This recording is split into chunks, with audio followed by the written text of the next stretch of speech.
En psychologie, le terme idée fixe désigne une pensée impossible à enlever de son esprit.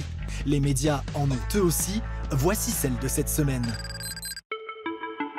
Il y a moins d'un mois, le tube était parti en Suisse à la rencontre des partisans de Nobilag.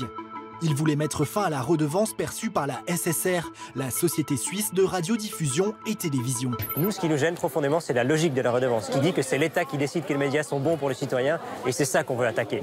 Une attaque qui n'a pas porté ses fruits lors du vote de dimanche. Regardez les chiffres, 71,6% de non à cette initiative qui voulait mettre fin à la redevance radio-TV. Du côté de l'audiovisuel public, le soulagement est immense, comme le montre cette intervention du journaliste Alain Rebeté. Permettez-moi peut-être, pour une fois, de sortir de mon rôle de journaliste, je suis un peu ému, impartial. Ce résultat pour les employés de la SSR, c'est un soulagement, vous l'entendez à ma voix, on a le cœur serré, et puis on verse une petite larme de reconnaissance au peuple suisse. Mais tout n'est pas rose pour autant concernant l'avenir de la SSR. Le gouvernement fédéral a exigé que la télévision publique fasse des économies.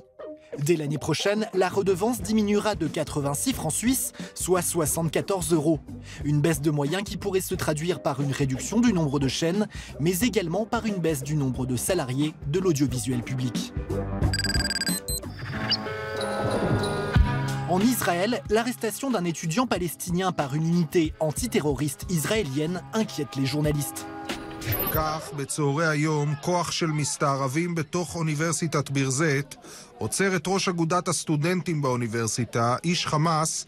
Pour mettre la main sur le jeune homme, les agents du contre-terrorisme israélien se sont fait passer pour des étudiants, mais également pour des journalistes palestiniens.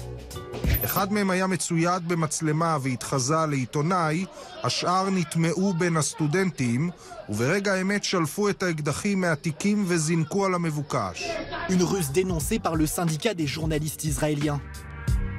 Un tel comportement porte atteinte à la liberté de la presse et risque de mettre en péril de vrais journalistes en train de faire leur travail. Un travail déjà suffisamment dangereux, estiment les journalistes, pour ne pas, en plus, être suspectés de mener des arrestations. Cette semaine, cet homme est devenu la star des chaînes info américaines. Sam Nunberg faisait partie de l'équipe de Donald Trump en 2015. La justice veut l'auditionner dans le cadre de l'enquête sur une éventuelle collusion avec la Russie.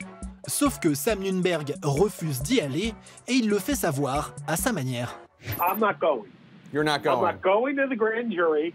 Screw that. Why do I have to go? Why?